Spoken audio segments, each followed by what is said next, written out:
This is Hear Me Out. I'm Celeste Headley. We just commemorated the federal holiday known officially as Columbus Day, but it's rare these days that you'll hear it called that. Indigenous Peoples Day has pretty much replaced celebrations of Christopher Columbus for most of us, and most of us think that's good. Not only did Columbus not really discover America, as in the current site of the United States, he also left a lot of death and anguish in his wake. That's the story of colonialism, really. But our question today isn't whether Columbus was a saint, but whether, in spite of the gift of hindsight, we should celebrate his accomplishments at all. It doesn't bother me that there's a Columbus Day holiday. It doesn't bother me that it's also called Indigenous Peoples Day. They're both talking about the same thing, which is the unification of the world. Professor William Connell of Seton Hall University joins us in just a moment. Stay with us. Welcome back to Hear Me Out. I'm Celeste Headley.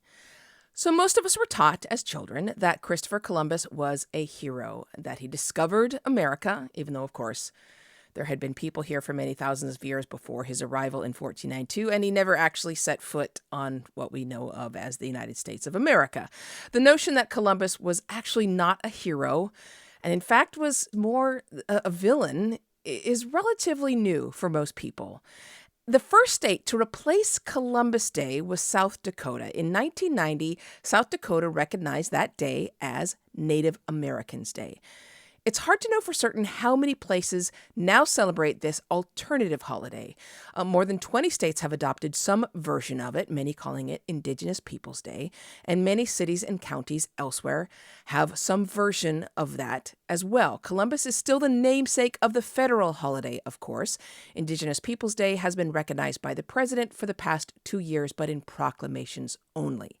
Even so, many of us are now perfectly happy to assume that Christopher Columbus was not a man worth celebrating. There are those among us who do believe Columbus, the man, and his accomplishments were worthy of recognition, at least, celebration, perhaps, monuments, statues, even in a society that looks much less favorably upon what he did. Joining us now is William Connell, a professor of history and chair in Italian studies at Seton Hall University. Welcome. Thank you, Celeste. It's great to chat with you, and I'm happy to be on your show. Okay, so as a historian, even though we're going to, for the benefit of our audience, we're going to give the historical facts of Christopher Columbus. I don't need to tell those to you. You know the true history of Christopher Columbus, if that was his real name, and it probably wasn't. Tell me what your opinion is here. What is your possibly unpopular opinion about the holiday Christopher Columbus Day? Let's put it this way. Well, first of all, his name was in Spanish Cristobal Colon, but also Cristoforo Colombo in Genoa. He really was born in Genoa of an Italian father, Domenico, who was an innkeeper. So I think it's important to emphasize what happened rather than look for saints and monsters, which is what the proxy battles around the Columbus Day holiday have been doing lately. And I'm amused by, but also saddened by the lack of interest in the real history that one finds on both sides of the Columbus disputes, both the Italian-Americans trying to defend Columbus Day and Native Americans attacking Columbus Day. It's interesting to track the course of the holiday and celebrations and images around Columbus through time. He's really a polyvalent, symbolic character for people who have different causes and agendas through history. So I think it's important to look instead at the day. Wait, I want to hold on for just a second, because I only know what polyvalent means in the medical sense, meaning that it affords immunity against a whole bunch of different strains of a poison. What does that mean in when it comes to Columbus? So just like a vaccine would be active against or defend against many diseases, Columbus has meant many things over time to many different people. And that continues to be the case. But the day, I think, is important. You see, For instance, we don't celebrate his birthday like we used to celebrate Washington's and Lincoln's birthday. We don't celebrate his death day, which is how the Catholic Church celebrates saints. It's really what happened on that day. So as I see it, it doesn't bother me that there's a Columbus Day holiday.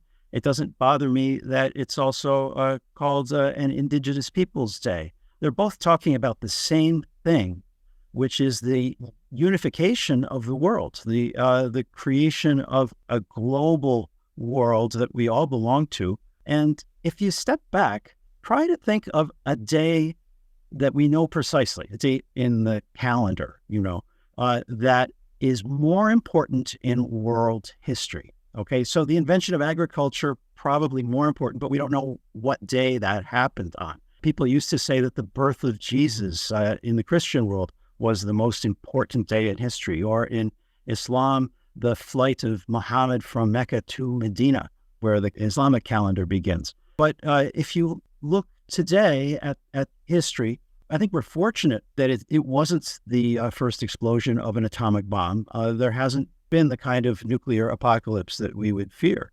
The invention of the printing press, so we don't know what day it happened. But October 12th is, I think, the most significant day in the history of this planet that we can find.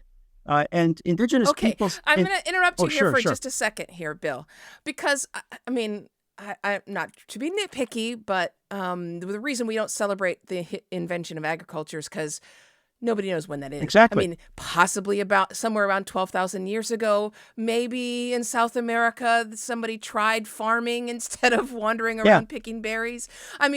One of the reasons we don't celebrate these days, and frankly... is that we don't know, but we do know October 12th. Yeah, but...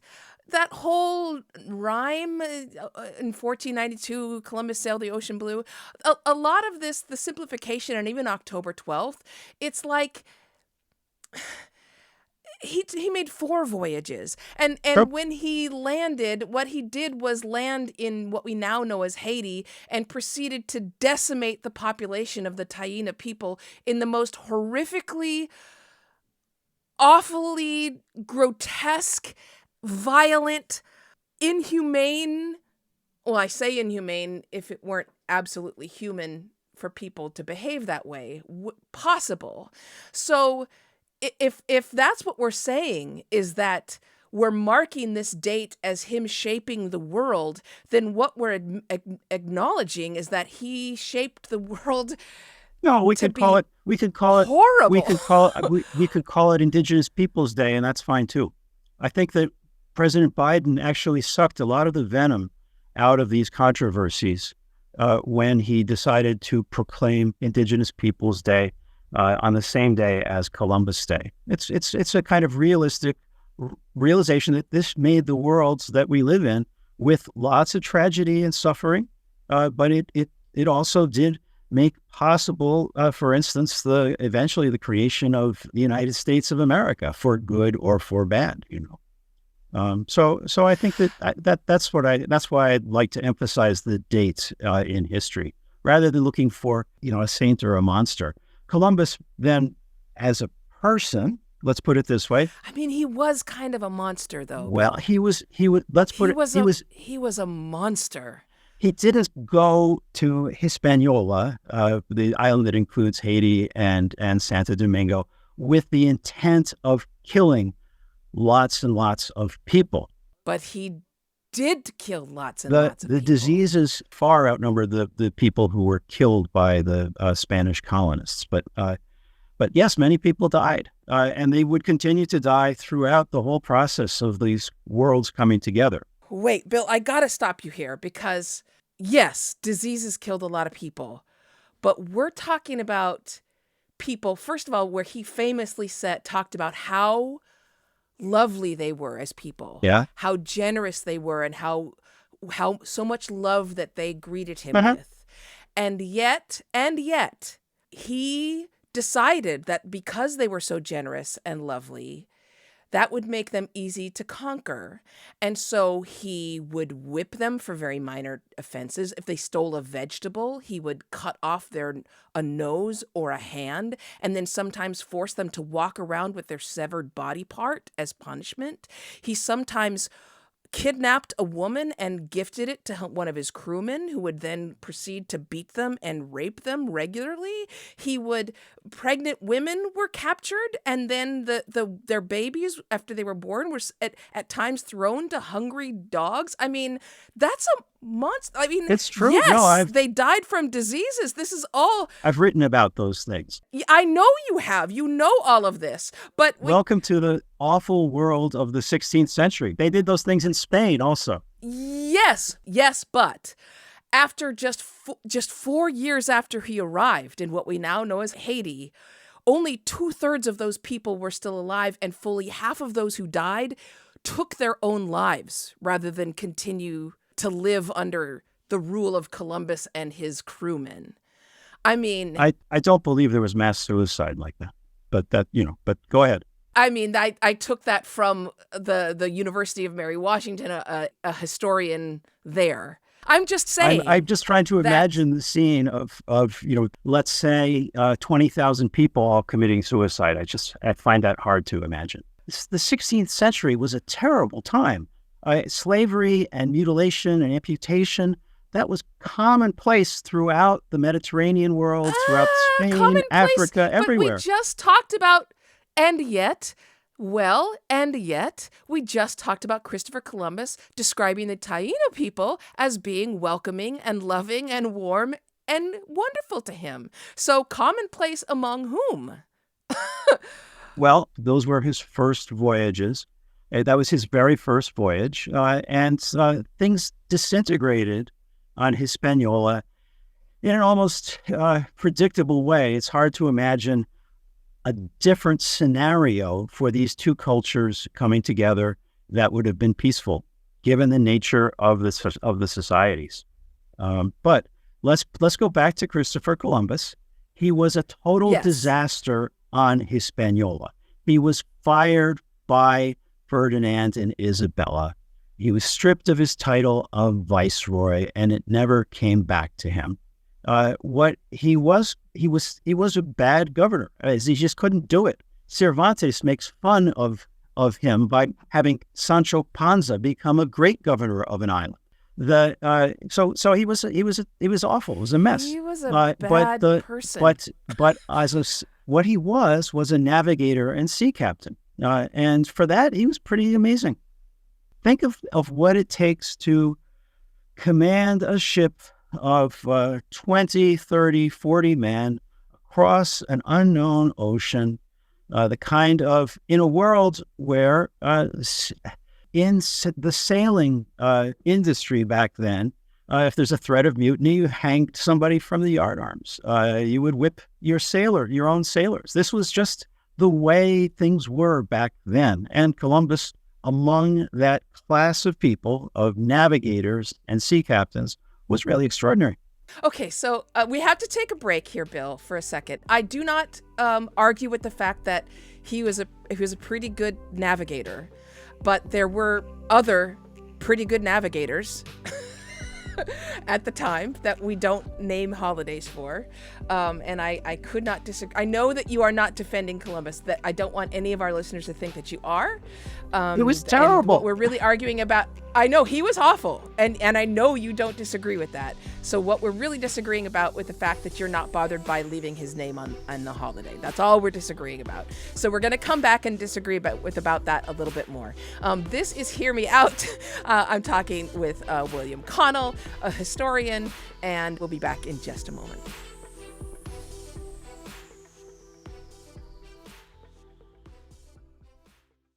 This episode is brought to you by Pete's. Few things start your day better than a good coffee. That's why Pete's hand roast their coffee from a specific selection of high-quality beans. And they don't just put those beans into anyone's hands. Pete's trains their roasters for 10,000 hours so they can master the roast that gives you the most. Pete's Coffee. Coffee for coffee people. Find Pete's online or at your local retailer. Experiences are what people love the most about travel. Viator is a website and app where you can book travel experiences like hiking Mount Kilimanjaro in Tanzania or enjoying the views while cruising on a catamaran in the Caribbean. They offer everything from simple tours to extreme adventures. With over 300,000 bookable experiences in 190 countries, there's something for everyone. Plus, Viator's travel experiences have millions of real traveler reviews, so you have the information you need to book the best activities for your trip. When you book a travel experience with Viator, there's always flexibility and support with free cancellation, payment options, and 24/7 service. Download the Viator app now and use code Viator10.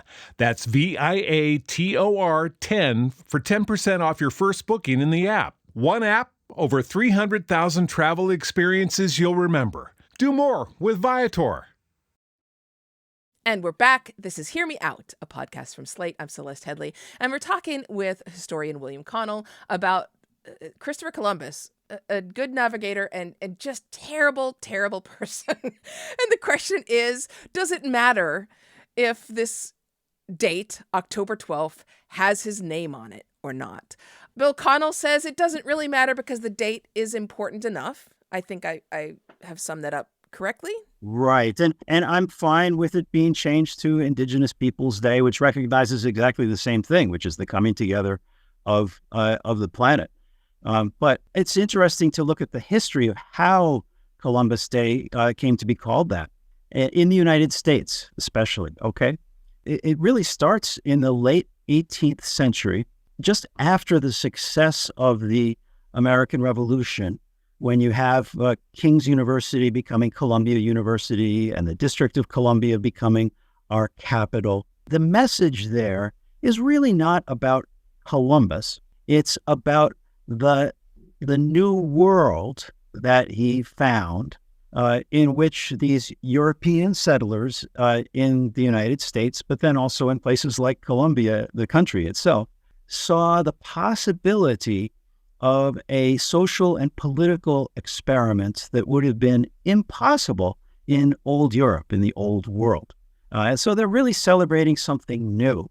And the image of Columbia was a female allegorical figure that you find in prints and things like that, rather than Columbus, the sailor behind the steering wheel that you see today. But that changes, so that we have in the 1820s and 1830s, as the Latin American countries revolt from Spain, and there's a preoccupation in the United States with Spain and Latin America, Spanish culture, investments in Latin America, and so forth. There's this idea that the United States can, in a sense, become the heir to the weak and decadent Spanish Empire. And so Hispanicity becomes key in Colombian celebrations. And in Spain today, it's the national holiday, October 12th. It's the day of Hispanicity, for the Spanish language being spoken around the world. That's sort of what matters in that context. The Italian connection with Columbus Day only begins in the 1890s, when which is 1892. It's the first year in which the very largest number of immigrants to the United States come from Italy. And they're responding to instances of discrimination, of lynching. There's a terrible lynching in New Orleans of men who had been either acquitted or the charges had been dropped in a prison in New Orleans in 1892. So the Italians see Columbus as an existing national hero, going back even to those traditions, like I said, of Colombia and whatever. And they use Columbus, the fact that he was born in Genoa, as a way of legitimating their presence in a hostile country that's not welcoming to them as immigrants.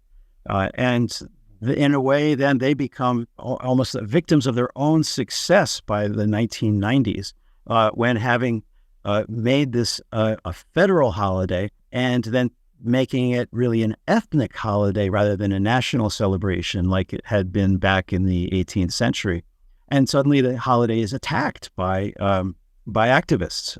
It's a fascinating story, the celebration of Columbus and its evolution through time, that I, as a historian, observe. And in a way, it's a lesson of the way holidays are malleable, how they're used by various interests. And so I think it's interesting to study them. And I feel a certain kind of sympathy with the people who march and parade, as long as they don't have especially vile beliefs that they're trying to promote. And so it doesn't bother me that that Columbus Day exists as a holiday. This is why it was really wise of President Biden to say, well, look, if you want to celebrate it as Native American Day or Indigenous Peoples Day, it all began, by the way, in Berkeley, where I was a graduate student in 1992. That's fine. But it doesn't bother me that on our calendar, there's a day that marks when this happened. And of course, it doesn't fall on October 12th anymore because it became a movable feast, is what they call it, a day that changes because it's a Monday holiday.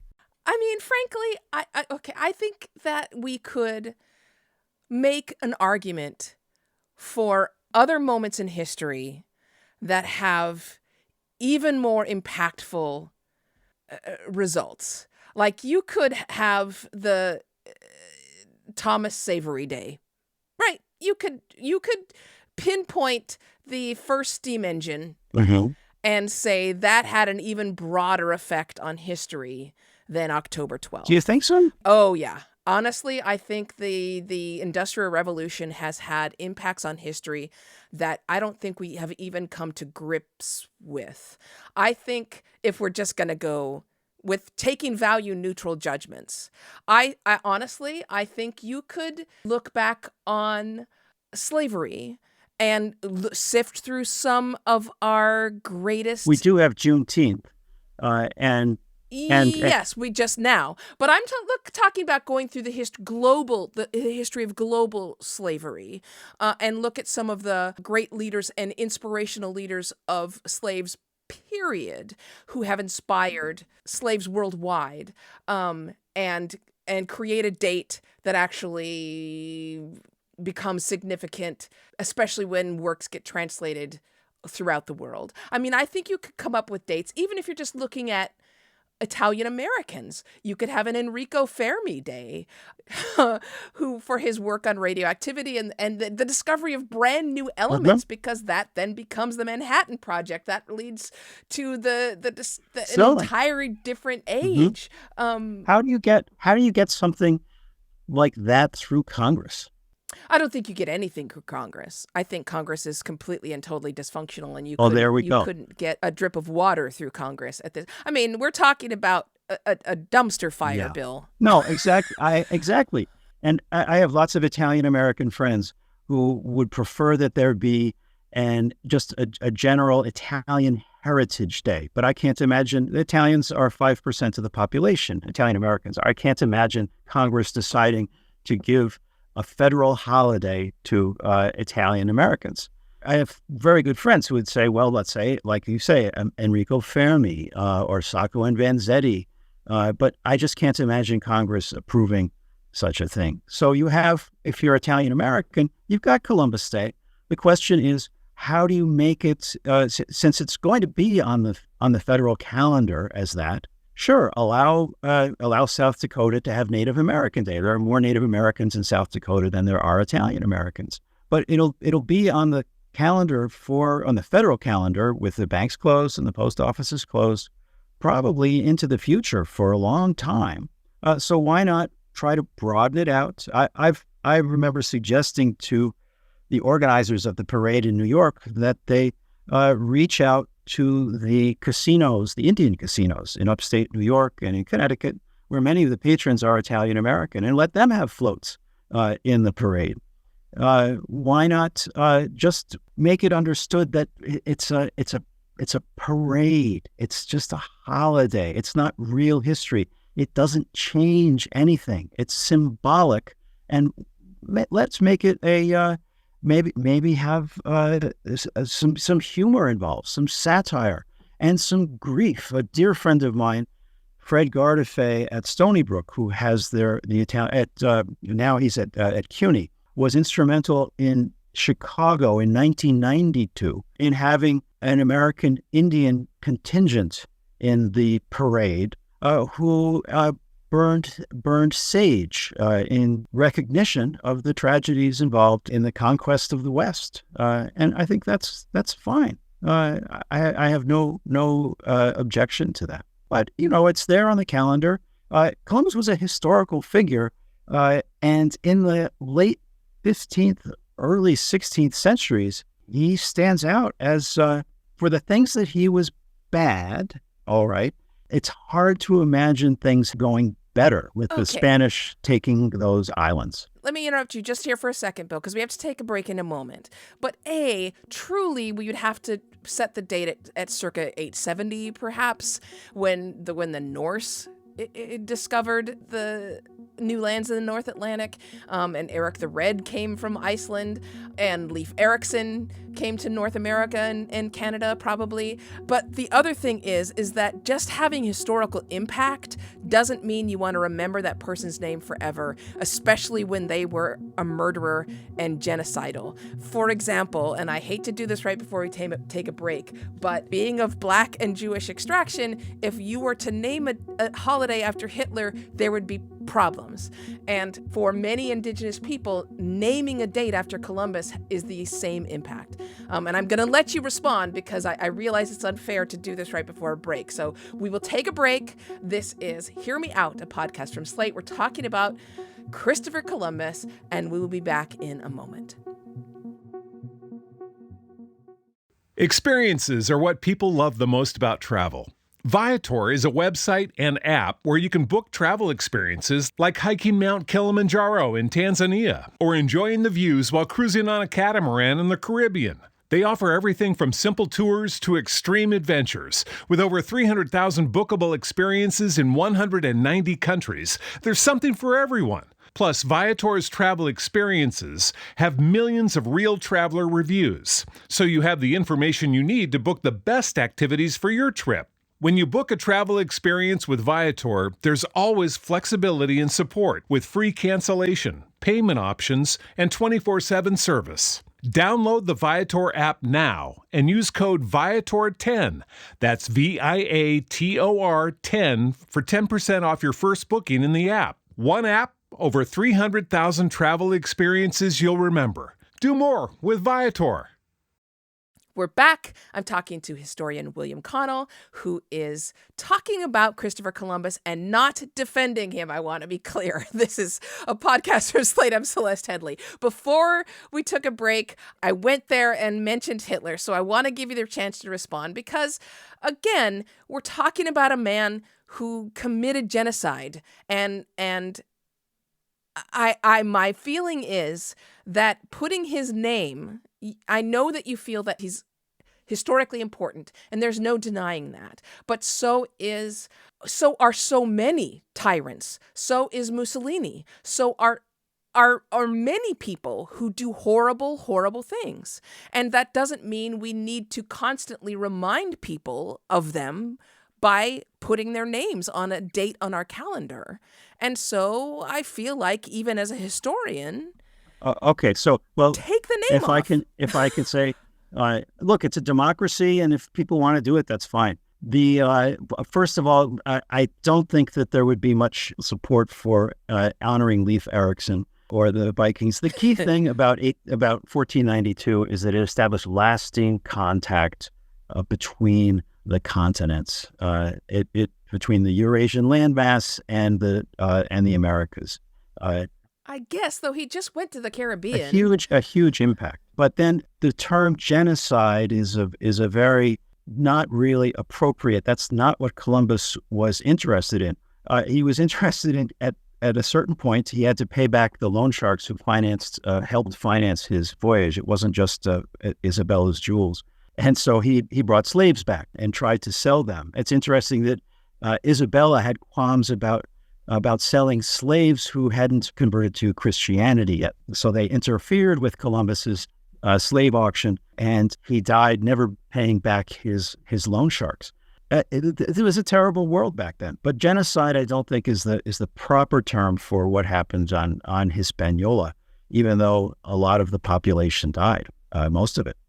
What percentage of the population has to die? As a and Bill, as someone seriously, who's what as percent? someone who has I Jewish have to ancestry, ask you this, should be Bill. very careful about using the term genocide. I am very careful. What percentage of the population has to die before you would call it No, genocide? it's the intention behind it to wipe out a people. I don't think intention matters. If I step on your toe, it doesn't. My intention to step on your toe doesn't matter. He literally said, we know from his writings, and you know this. He said, "Oh, they're so sweet and loving, it'll be easy to take them over." And he purposely brutalized the Taino people because they were so kind to him. That was intentional. let's move on. But I think that you should be very careful about using the word genocide. And so I feel like I am. And okay. and you said you had African descent also.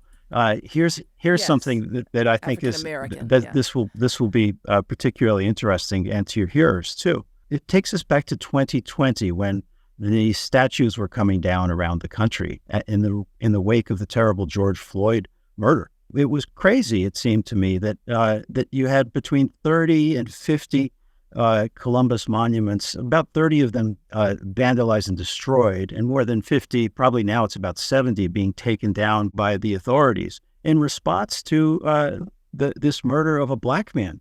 And only 18 Robert E. Lee statues were taken down. It seemed to me a very strange reaction that in towns that I know where police stops of African Americans have been a real problem. New Haven, Waterbury, Connecticut, Chicago, Philadelphia, cities in New Jersey where I live, West Orange, instead of reforming their police, which was what really was on the nation's agenda in June of 2020, suddenly began worrying about their Columbus statues. And the police, and some of the policemen, that I know were sort of relieved. Unfortunately, I mean, there should have been serious town council discussions in all of those places about police reform and stopping procedures, and instead there were these pillow fights about Columbus statues. I think that there needs to be a sense that, this stuff happened around 1500, and it was inevitable. It was inevitable that the continents would come together, and it was inevitable that there would be diseases exchanged, and it was inevitable, given the violent societies on both sides, that there would have been a lot of bloodshed. And I think it's better for us to be dealing with and try to correct the problems in the world that exist today than fighting over symbols from 500 years ago. Okay, so I a few things. I agree with you that it's odd that people would pull down more Columbus statues. If it's true, I have no idea if that's true. But yes, I agree that it's odd that they would pull down more Columbus statues than Robert E. Lee.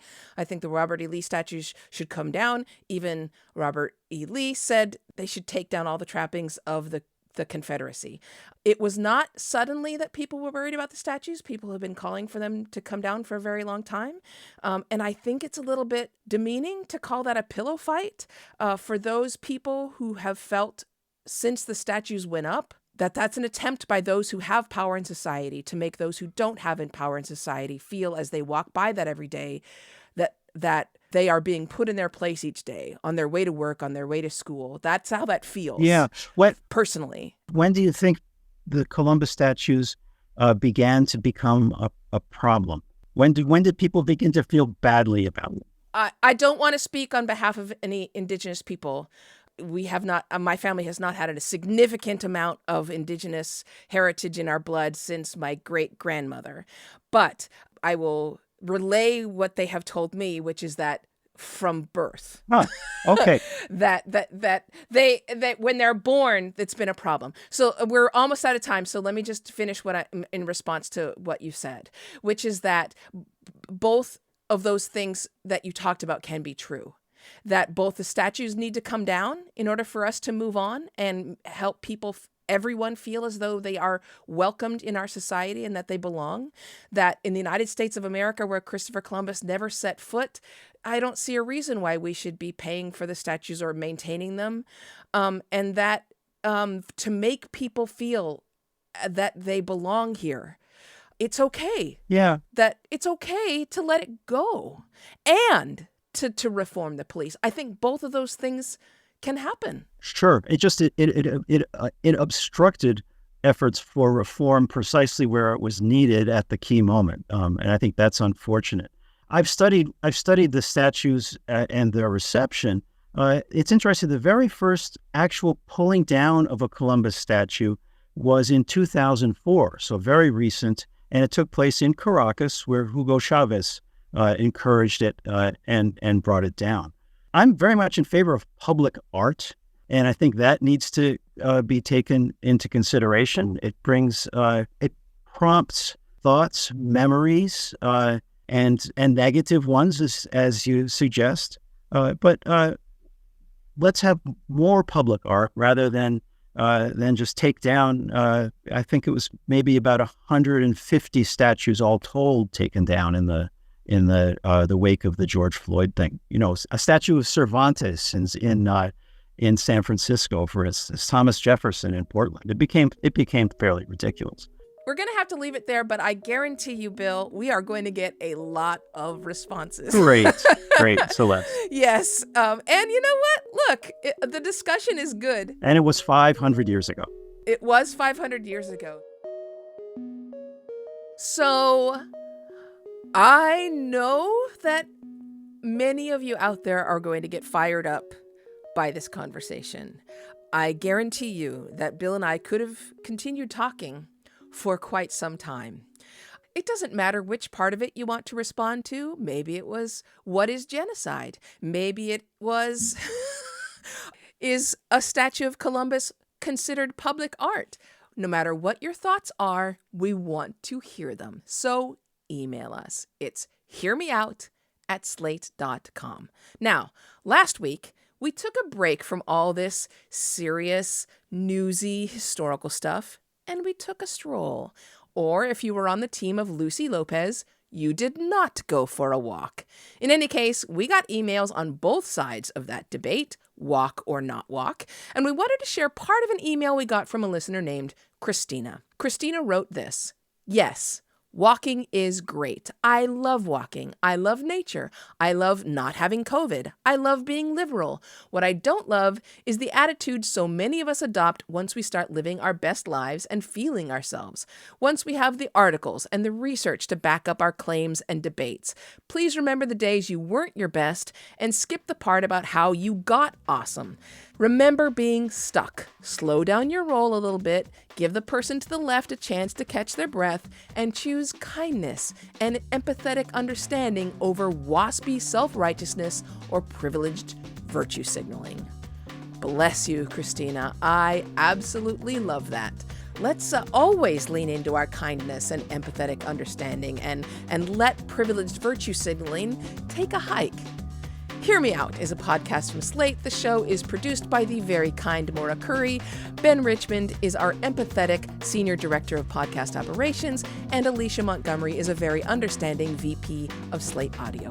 I'm your host, Celeste Headlee. Until next time, speak your mind, but keep it open.